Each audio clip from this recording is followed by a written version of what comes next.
The boat home. New tonight in our news, flooding on Exuma has residents sounding the alarm, asking authorities to assist. One resident claiming they are still catching a boat to get home.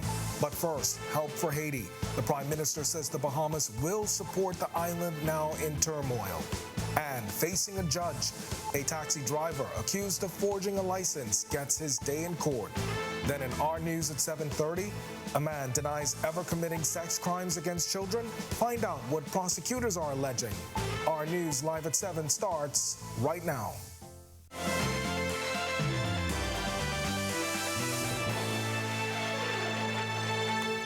Welcome to our news live at 7. Thanks for joining us tonight. I'm Kendino Knowles. Recent flooding on Exuma, a major concern for residents.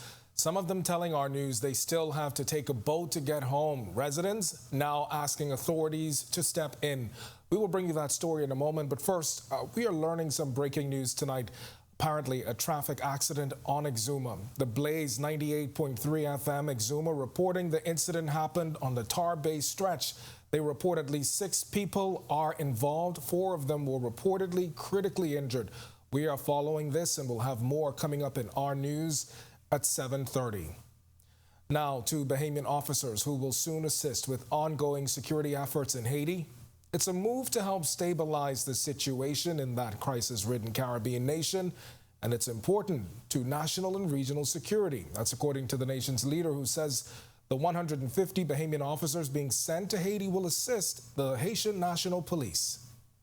So it's the Haitian National Police that will be doing all of the interventions and the quelling. We are there to support them. We're going to assist them in training where they need it, help them in recruiting new officers, and that is the purpose. Meanwhile, Deputy Assistant Secretary of the State to the Caribbean and Haiti, Barbara Feinstein, says she hopes the passage and announcement of the bipartisan Safer Communities Act will lead to more people being arrested and prosecuted for international weapons trafficking. It comes after U.S. Vice President Kamala Harris announced the appointment of a coordinator for the Caribbean Firearms Prosecutions Unit in the Department of Justice to help crack down on firearms smugglers. The act establishes stiffer penalties for international weapons trafficking and made it a federal crime. That, in turn, gives a greater possibility within the Department of Justice that we will see prosecutions of straw purchasers and provides greater accountability in addition to a much greater deterrent effect for straw purchasers and arms trafficking. And Prime Minister Davis urged the United States to help reduce gun trafficking in the region, making it a core part of the plan to reduce crime. In March, he announced the Bahamas joined a $10 billion lawsuit to hold U.S. gun manufacturers accountable for the regional spread of firearms. Meanwhile, Feinstein says the U.S. is establishing a transnational criminal investigations unit in Haiti. Will include vetted personnel working with the Department of Homeland Security, the Department of Justice, and others to look at the issue of firearms trafficking, to leverage the e-trace system, for example, that can track serial numbers to their point of origin in the United States so that these cases can be put together. All right, a taxi driver whose public service license expired in 2020 is accused of getting a fake one. 53-year-old Darrell Holmes allegedly gave a policeman a forged public service license when he was stopped for a traffic offense on August 2nd. He was taken into custody after the officer suspected it was fake. Holmes pleaded not guilty to possession of a forged document and uttering a forged document at his arraignment before the acting chief magistrate. He was granted $5,000 bail. Now, Holmes is expected back in court on August 15th for trial. And it's time now for your first look at temperatures. Meteorologist Greg Thompson, he's standing by in the Weather Center. Greg? Yeah, thanks, Kendino, and a happy Friday evening, everybody. Yeah, rinse and repeat is the start of the day. Yeah, it's very warm outside our studios right now under partly cloudy skies. Temperatures in the mid-80s. Your winds out of the southeast at 6 miles per hour, and your feels like temperature very warm, 91 degrees. Temperatures around the islands right now, it is 81 in Freeport, 84 in Alistown, Bimini, 83 over in Nicholstown, Andros. Great Harbor Key, you guys are 86. Marsh Harbor, Abaco, and Governor's Harbor, as well as here in the capital, we are 85. Central Bahamas, 85 in Kemps Bay and Arthurstown, Cat Island. Georgetown, that's in the Exumas, Deadmanski, you guys are 86. Coburtown, San Salvador, 88, and into the southeast Bahamas. 86 is in Duncantown, Ragged Island, Colonel Hill, Cricket Island, Delectable Bay, Abrahams Bay, also 86. 86 in Matthewtown, Inagua, and our very good neighbors to the southeast, Turks and Caicos Islands, you guys are 87 at this hour. Satellite and radar composite, quieter weather across our area, but we still have some moisture associated with a weak surface trough that extends just to the east of the central and southeast Bahamas. Isolated showers and thunderstorms across the northwest Bahamas. We will continue to see that trend tonight through tomorrow as the surface trough backs up towards the north and brings some more moisture across our area. So look for some showers and some boomers or some thunderstorms in your forecast through Sunday. That's your first look at weather. Stick with us to look at your extended forecast is still to come. Still to come on our news, flooding on Exuma leads to a cry for help. One resident says they still have to take a boat to get home. And flooding, the focus in tonight's Work in Progress segment, as officials say drainage systems must be enhanced. And later, a 3-part series starts tonight on the common health condition fibroids. A local physician shares 80% of women in the Caribbean predisposed. The story when our news returns.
For weeks now, several areas in Exuma have flooded, leaving many residents up in arms. Our Jamila Mizik is there and spoke to one resident who says the problem hasn't gone away. Tonight, she's calling on the relevant authorities to step in. From June 11th, residents in some parts of Exuma have had to deal with floodwater settled into their yards, roads, and for some, even their homes. Rokers Point Exuma resident Erica Harris says weeks later and many residents are still being negatively impacted by the issue. Places like perhaps Rollville, Forest, Rokers Point, and Hearts, we were considered in urgent need because of the high flood levels.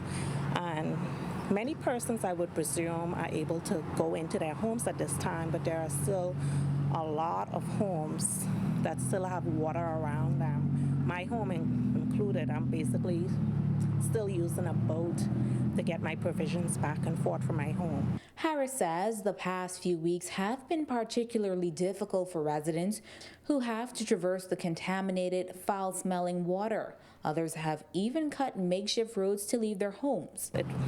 For 8 weeks, we were unable to go to work. It resulted in wages loss. Families had to separate. My children had to go to Cat Island. Now, she says there were pumps set up in different areas in hopes of mitigating the issue. And while some areas have been relieved of the high water levels, others have not been so fortunate. She says the situation is even more concerning now that it is the middle of hurricane season. There has to be a plan. There has to be an emergency plan for Exuma. Persons responsible for ensuring that situations like this do not happen in the past have to get the job done. There has to be communication. Persons who are affected needs to be updated. It was just heavy rain. It wasn't classified as a storm or a hurricane. It was just rain. And we're still in this situation today. Reporting for our news from Exuma, I'm Jamila Misek. All right, thanks a lot for that, Jamila. Well, a rainy summer causing flooding across the capital, leaving motorists frustrated. Efforts still underway to improve drainage systems, starting with one of the most recently renovated roadways. Joshua Williams has the details in tonight's Work in Progress segment.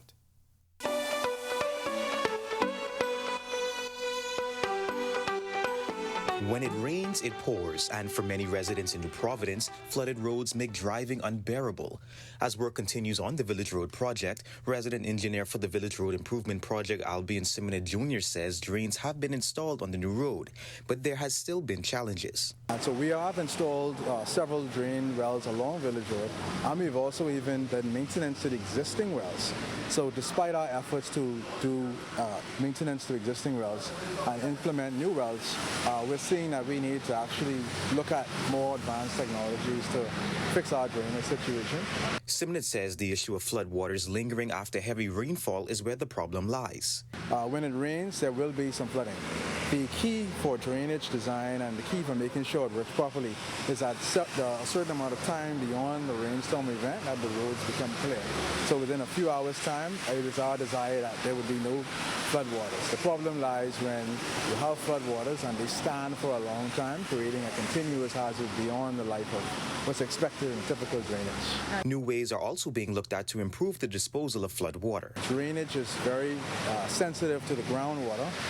In certain areas, the groundwater is almost at the surface. And so we have to look at new ways in order to get rid of the water. And so we're looking at a few different options, so how we can change our current drainage plan to fix that. Reporting for Work in Progress for Our News, I'm Joshua Williams. When our news comes back from the break, we turn our spotlight to stories making headlines across the world as newly indicted former U.S. President Donald Trump told not to talk to witnesses. Plus, you've got another chance tonight to win a $1.25 billion Mega Million jackpot and help for Haiti. Jamaica pledges to send soldiers to the island in turmoil. When our news returns.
This is our news. Welcome back. We turn our attention now to stories making headlines across the world.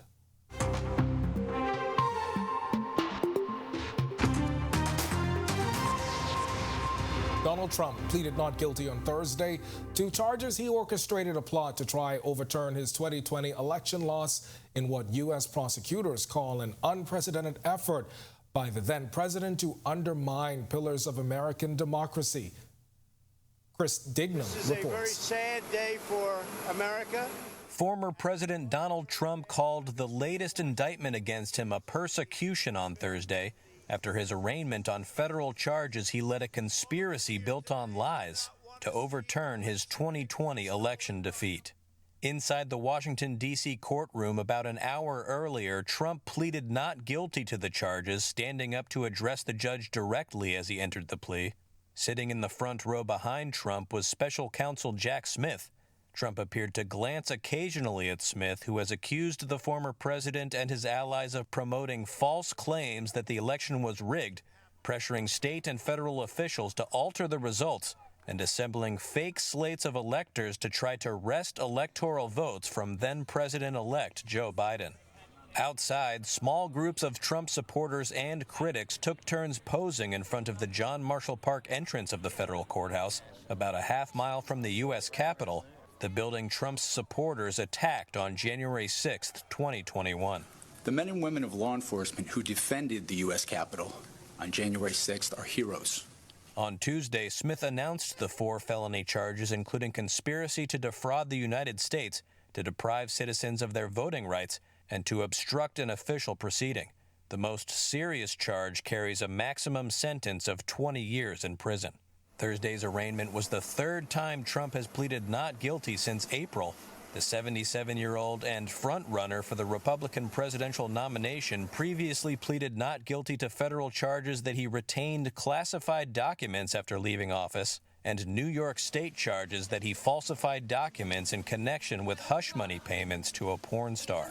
And he may soon face more charges in Georgia, where a state prosecutor is investigating his attempts to overturn the 2020 election there. This is a persecution of a political opponent. While Trump repeated his claim that he was being persecuted before flying back to his Bedminster, New Jersey golf club, Trump himself has been accused of using government power for political gain.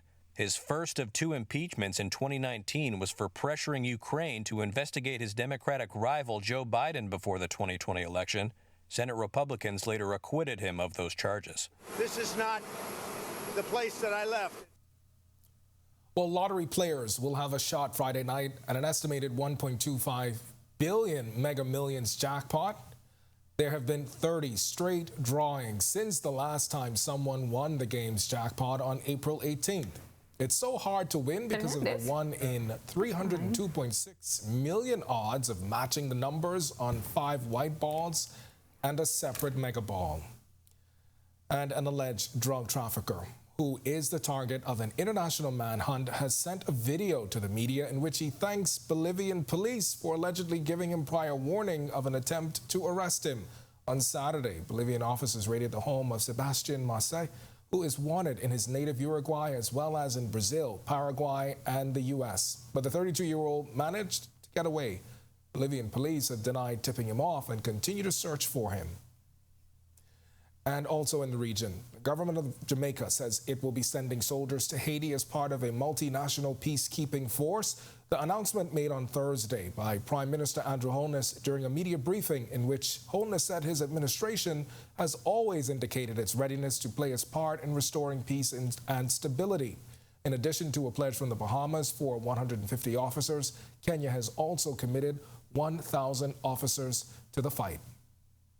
And Haitians are expressing skepticism over an offer by Kenya to lead the international police force that's expected to combat the gang violence there. They say the sexual abuse and a devastating cholera outbreak that have accompanied foreign forces in past decades don't inspire much trust.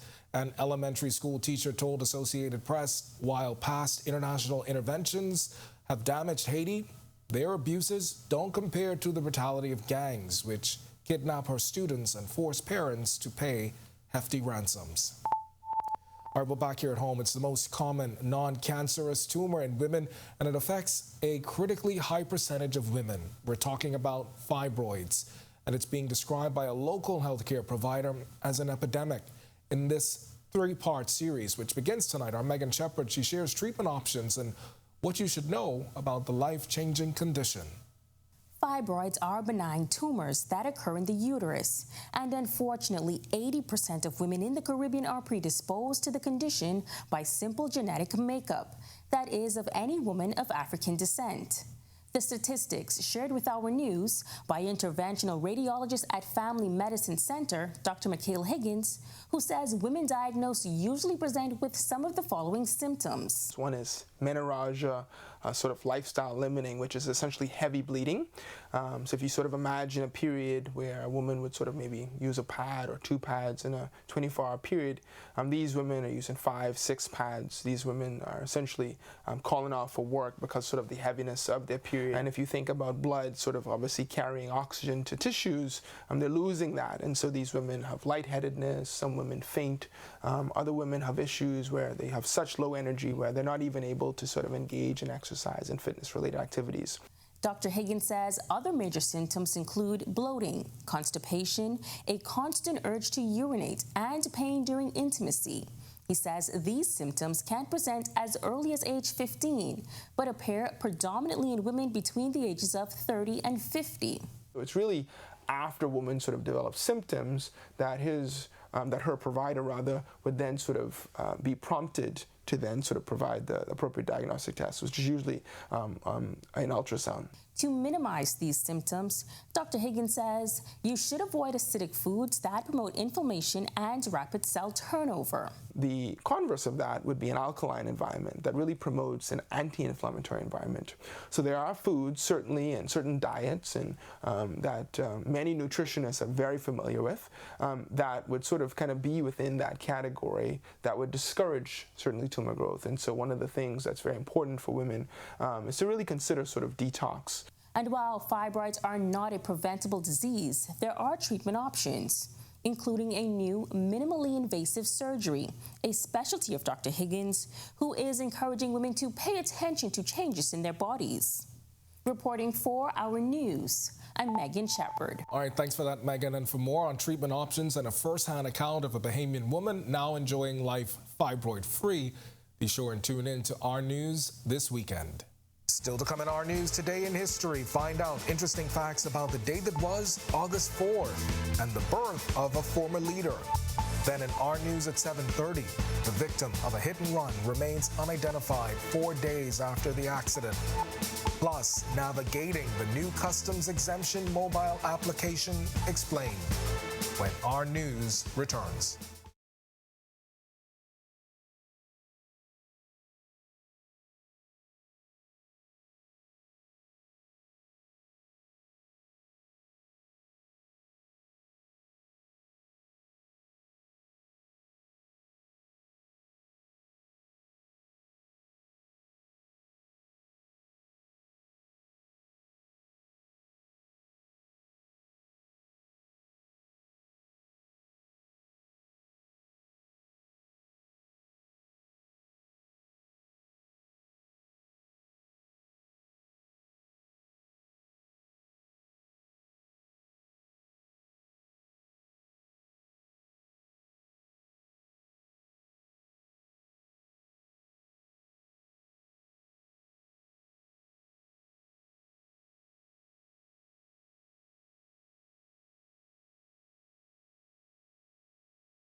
Welcome back to Our News. It's time now to turn our spotlight on events that shaped the day that was August 4th. Take a look.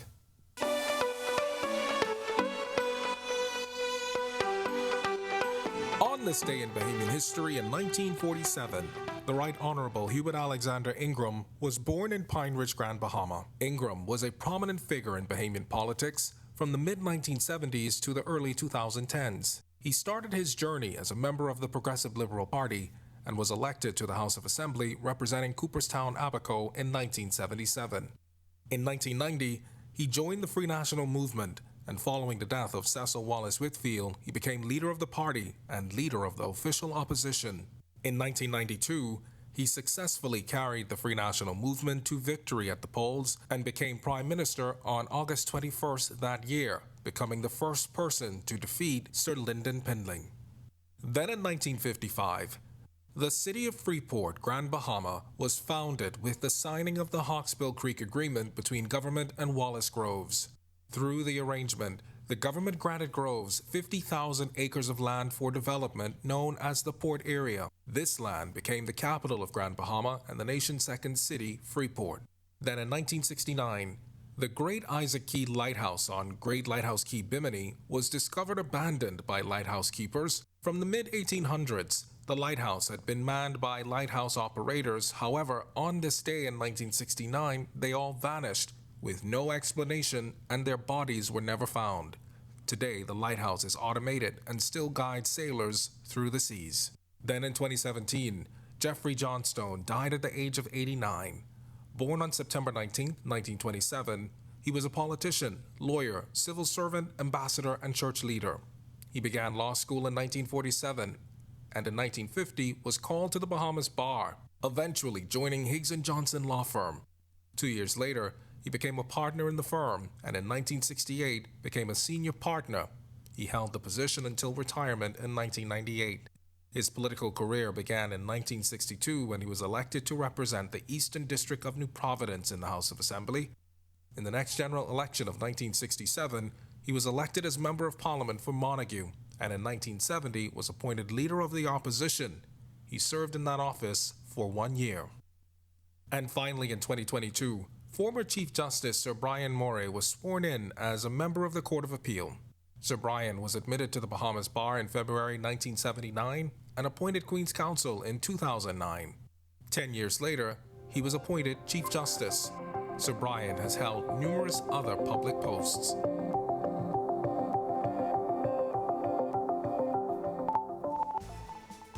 To watch that historical recap again and for all of today's top stories, visit ournews.bs. It's going to do it for us in News at 7. Joining us now is Megan Shepard. She's in for Talia Hall tonight, and she's got the latest headlines. Megan? I do. Happy Friday, Candino. Happy Friday. Made it to the end of the work week. Right? Awesome. Yeah, so hope you have a great weekend. I will, here, you guys. Make sure to tune in tomorrow at 7:30. For sure. But tonight on Our News, still to come, the victim of a hit and run remains unidentified 4 days after the accident.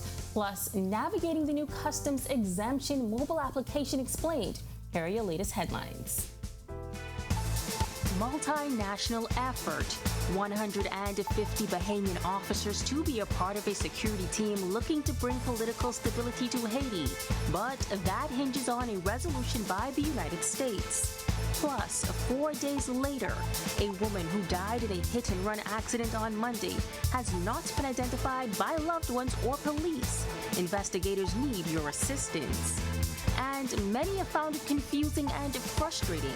Our Marlena Leonard heads to the airport to show you how to use the new Customs Exempt app. And later, more heads in beds across the Family Islands. Officials say the tourism numbers are soaring across the country. Those stories and more as Our News at 7:30 starts now.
This is Our News. Thank you so much for joining in. I'm Megan Shepard. The United States throwing its support behind a multinational force to assist Haiti with attaining political stability. Deputy Assistant Secretary of State to the Caribbean and Haiti, Barbara Feinstein, confirming as much, adding that the U.S. is prepared to produce a resolution authorizing a multinational force.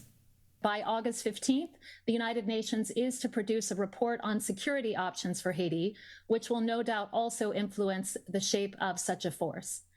These are, of course, important steps, and we encourage other members of the international community to contribute funding, equipment.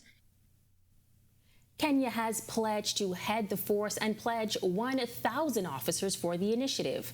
The Bahamas recently said it will deploy 150 officers should the resolution pass at the United Nations. However, it seems the U.S. hasn't locked in what their support will look like.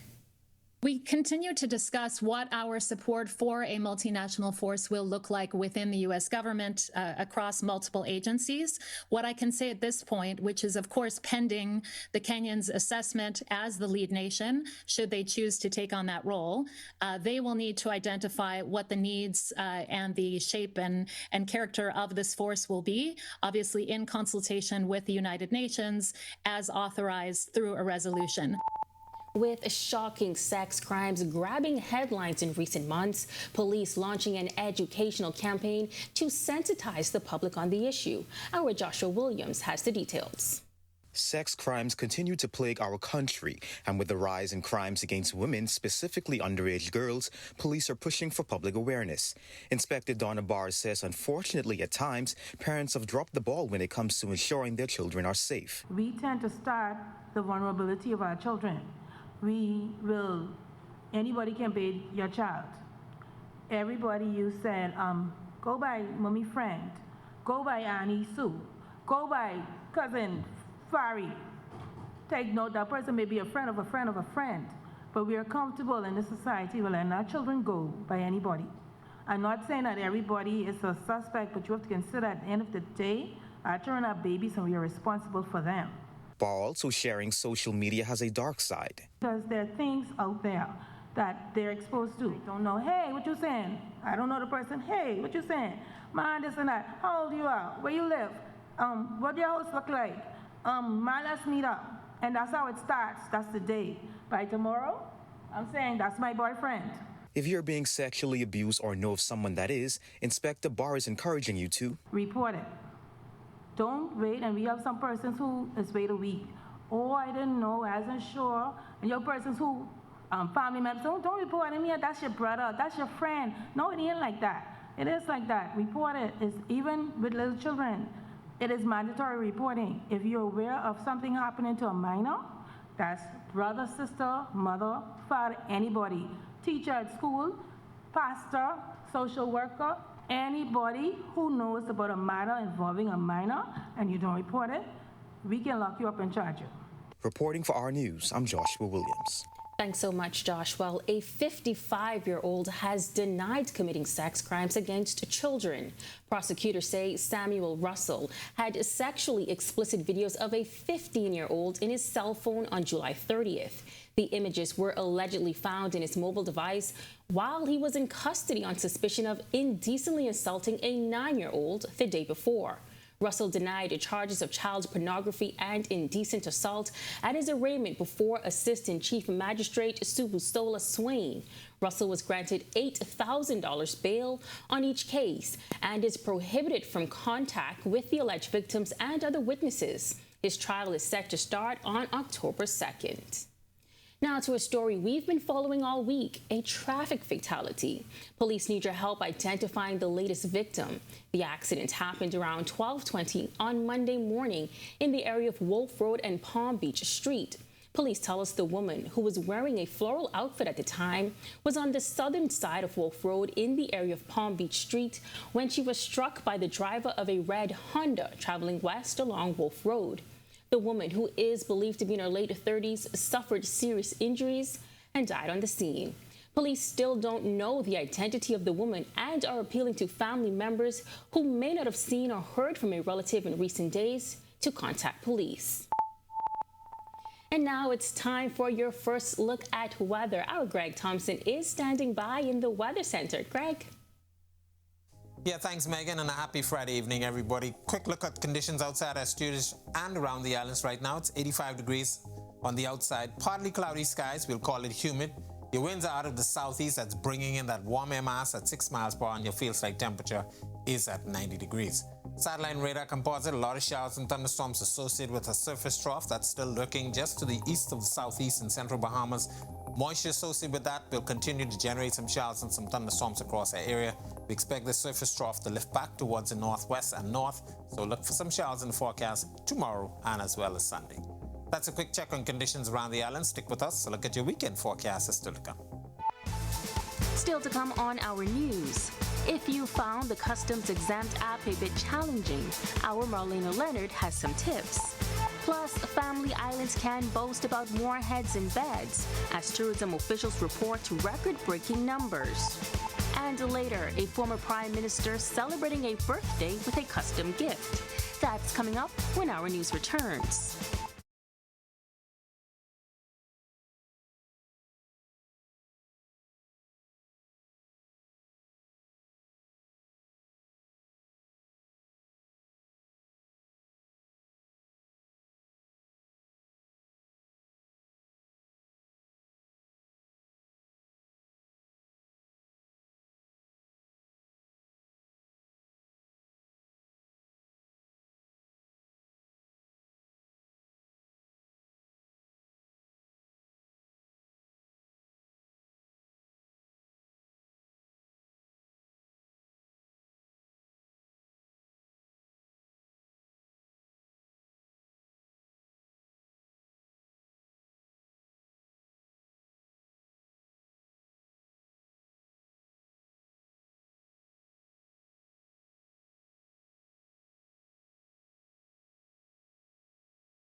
Doctors Hospital is reimagined primary care. We have invested to improve our health system, ensuring that accessible, affordable, world-class clinical care is closer to you.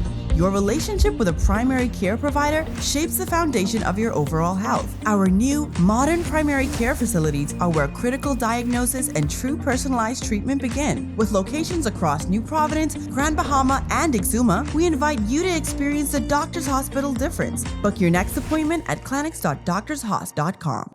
If new, Heineken Silver was a riveting Viking saga. Lost the trust of family.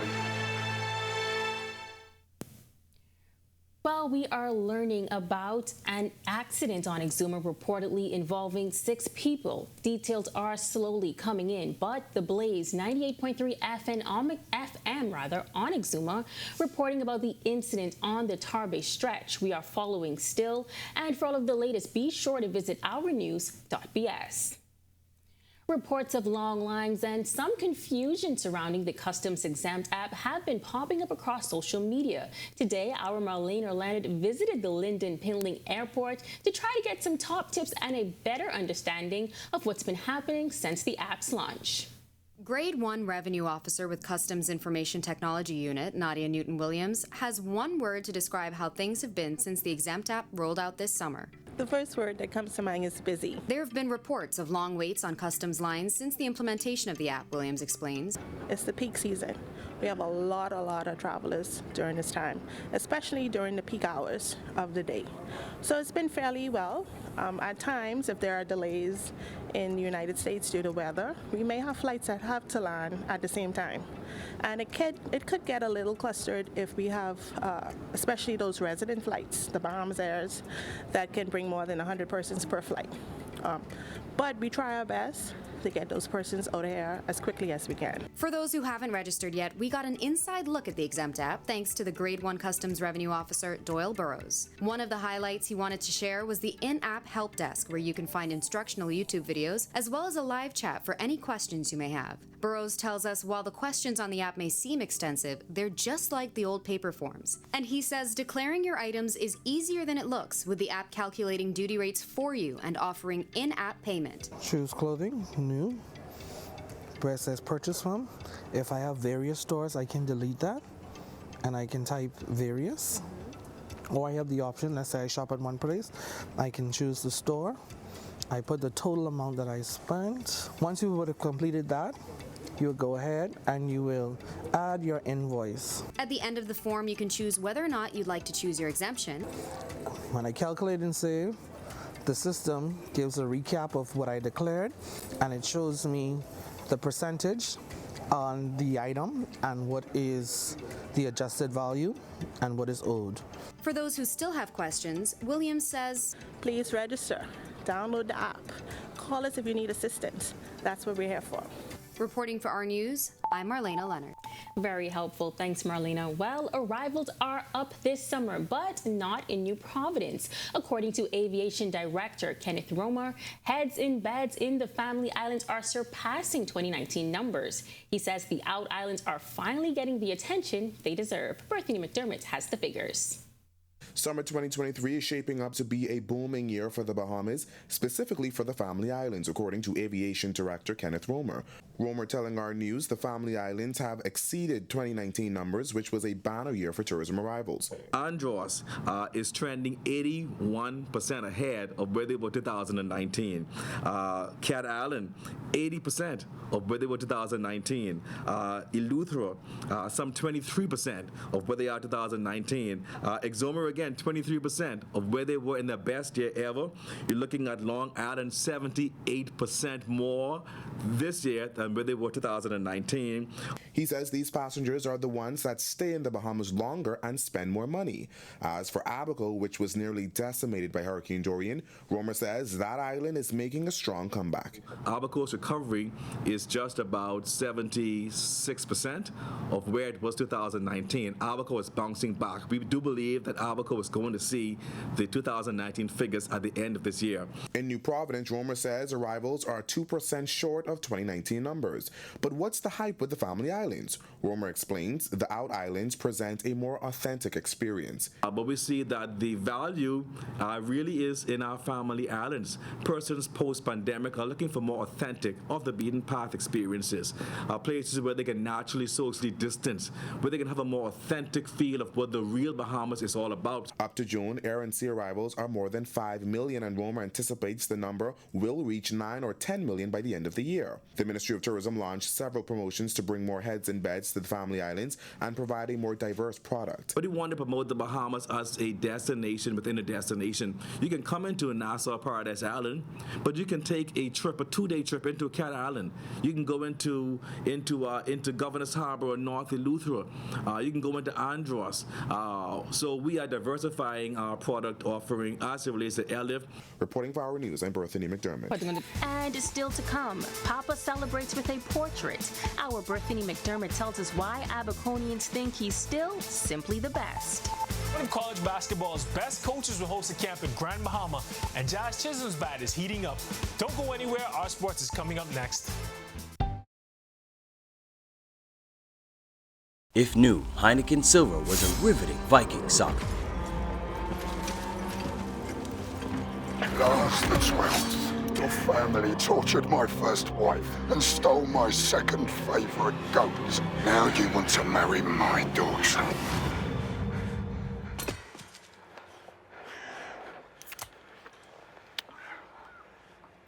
Okay. All the taste, no bitter endings. Smooth, fresh, Silver.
This is Our News. Welcome back. Today, we celebrate a national icon's birthday who has given much of his life to public service. Former Prime Minister Hubert Ingram turning 76 today. He was gifted a special surprise in time for his birthday. Bethany McDermott was there to take it all in.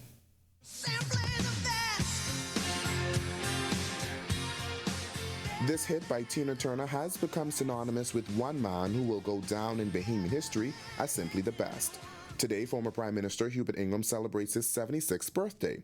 Abaco native and Evergreen CEO Denali Penmaki presented the former North Abaco MP with a painting by celebrity artist Jamal Roll. I had no idea. Donnelly, I want to thank you very much. Well, you're welcome. She's been doing this for years, you know, on a more quiet setting on a Sunday morning at Starbucks. And sir, thank you very much for making me out to be what I'm not. A handsome fella. I've had a remarkably good life, and I'm very grateful and thankful to the Almighty for sparing my life. Ingram was elected 8 consecutive times in North Abaco and says he gave his best to the Bahamian people. Penmaki also presented Ingram with a few sweet treats for his birthday. He says it's something she does on a yearly basis. Meanwhile, Penmaki says the gift is not just a show of appreciation from herself, but on behalf of all Abaconians.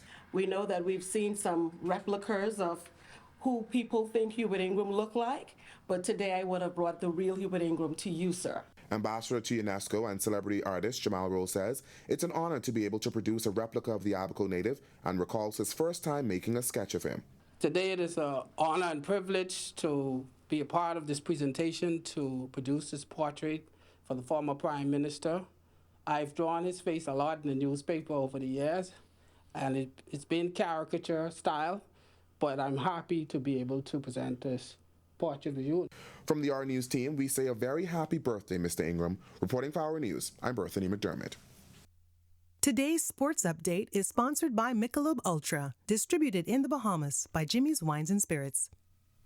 Coach-elect McPhee McEwen returns home to host a basketball clinic, and Jazz Chisholm continues to work his way back from injury. Here's Tage Adderley with a check on sports. Tage. Thanks, Meg, and hello, good evening. I'm Tage Adderley here to finish off the week strong with some sports. University of Mississippi's head women's basketball coach, Yolette McPhee McEwen, is fresh off one of her team's best seasons in the program history. She's leaving the SIP to come back home to the island. Coach Yolette McPhee McEwen is returning to her native Grand Bahama to host a basketball camp. The Rebels coach announced via her social media pages that the camp will be held at August 13th at the Basil Newmore Court at Coral Gardens. The camp is open to children from grades kindergarten and grade 6. It is free, but space is limited. To sign up, be sure to check Coach Yo's social media pages. Now, you know Coach Yo is very busy, but she's always going to find time to come home and give back. Moving on to baseball, Jazz Chisholm is making good progress from his injury. The Marlins center fielder hit a home run on Wednesday, and he followed that up with a couple of hits last night. Jazz Chisholm's swing seems to be coming back to him after time off with an oblique injury. He hit a clutch home run in the 10th inning of Wednesday night's marathon 12-inning victory against the Philadelphia Phillies. He followed that up with a 2-for-4 day against the Phils yesterday in a 4-2 loss where he hit a single and a double and drove in 1 run. They're in the Metroplex tonight to take on the Texas Rangers. Hopefully, Jazz can continue to round in shape as the Marlins go on their playoff run. Before we go, Jonquel Jones and the New York Liberty are in the Twin Cities to play the Minnesota Lynx tonight. Check our website and social media pages for the results tomorrow.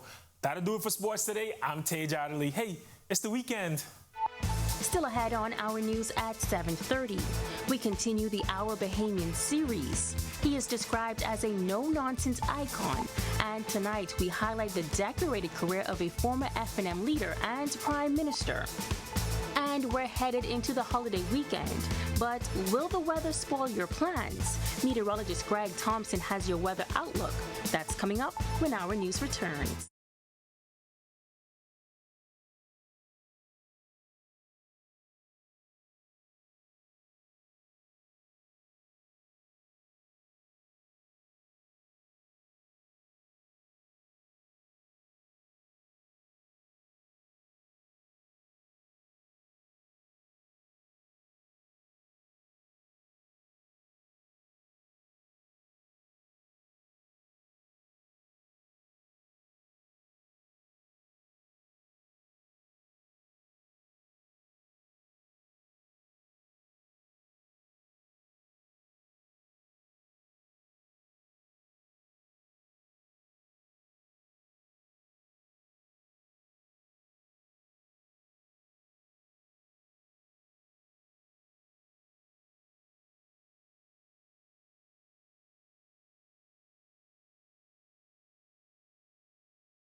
Welcome back. We're in for a long holiday weekend with lots happening around the country. Meteorologist Greg Thompson is back in the Weather Center with your extended weather forecast to help you plan it all just right.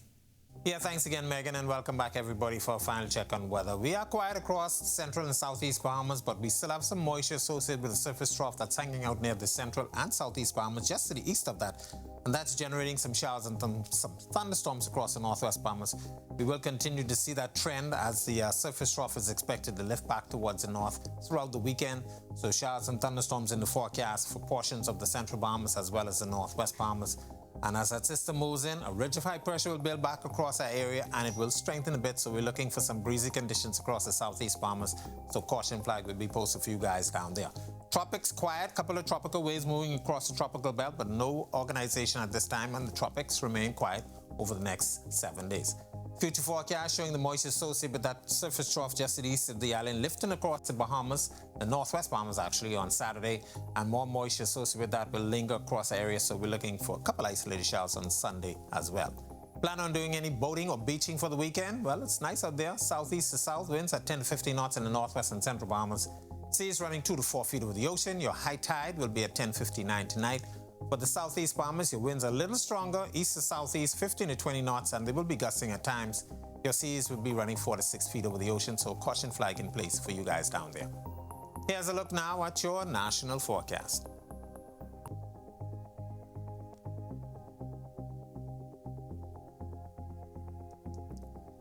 In your extended forecast for the weekend, we'll keep a couple of showers in there. Not a real washout, but we could see 1 or 2 isolated thunderstorms as well, and that will continue through Sunday. But by next week, as that high-pressure ridge builds back across our area, we're looking for some clearer conditions, but those temperatures will be very warm with triple heat indices expected for the upcoming week. That's a look at our weather. Make it a safe night, everybody, and have a great weekend. Well, almost a month since, and we are still celebrating 50 years of independence. Ahead of July 10th, we began our independence special called Our Bahamians, brought to you by the Bahamas Independence Secretariat. The series continues tonight with the story of former Prime Minister Hubert Ingram. Take a look.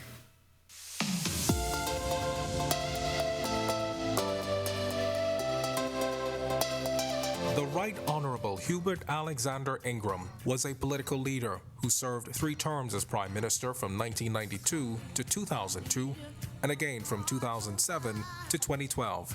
He was the first person to defeat Sir Lyndon Pindling after his 25-year reign as leader of an independent Bahamas. Ingram was born in Pine Ridge, Grand Bahama on August 4, 1947, but he grew up in Abaco, where he attended Cooperstown Public School and later enrolled in Southern Senior School and Government High School Evening Institute in Nassau. Ingram later entered private practice and became a senior partner in the firm Christie Ingram & Co. As an active member and officer in the Nassau and Bahamas JCs, he entered frontline politics in 1975 when he was elected to the National General Council of the Progressive Liberal Party. In 1976, he became party chairman and was elected to the House of Assembly in 1977 as the representative for his hometown constituency. He was re-elected for 6 consecutive terms as representative for Cooperstown. Among his many accomplishments, he served as member of the House Standing Committee on Privilege and Public Accounts, as chairman of a select committee on influence peddling and political contributions, and as chairman of the Bahamas Mortgage Corporation. He has also served as a member of the Air Transport Licensing Authority, chairman of the Real Property Tax Tribunal, and in 1982 was appointed Minister of Housing and National Insurance for 2 years. During his time in the PLP, Ingram publicly criticized the then government over claims of corruption and was subsequently dismissed from cabinet in 1984 and was ultimately expelled from the PLP in 1986. Strong personal political support in his constituency, though, permitted him to continue to speak out against corruption in the government and to call for radical changes in the political culture. He joined the then official opposition party, Free National Movement, in 1990. In May of the same year, he was elected leader, and his outspoken character would define his legacy in the party. Ingram made his beliefs known, calling for an honest, open, transparent, and accountable government, which energized various factions, and in 1990 helped his party secure victory in the by-election in the Marco City constituency in Grand Bahama. In his first term as Prime Minister in 1992, he deliberately reduced the size of government and promoted fresh private investment. His government, which reigned for 2 consecutive terms from 1992 to 2002, has been credited with the revitalization of the Bahamian economy, improving the tourism sector, spurring an increase in international banking and trust business over the years. In 1993, he was made a member of Her Majesty's Most Honorable Privy Council. On March 3, 2000, he received an honorary doctorate from the University of Buckingham, England. Towards the end of his political career, Ingram led the FNM to its 3rd victory in 2007, but would lose power in the 2012 general election. Even though he won his seat on July 19th that year, Ingram resigned, ending his 35-year career in frontline politics. And thank you so much for joining us for Our News tonight. On behalf of the entire team, I'm Megan Shepard. We'll see you right back here tomorrow night. Have a safe and wonderful evening.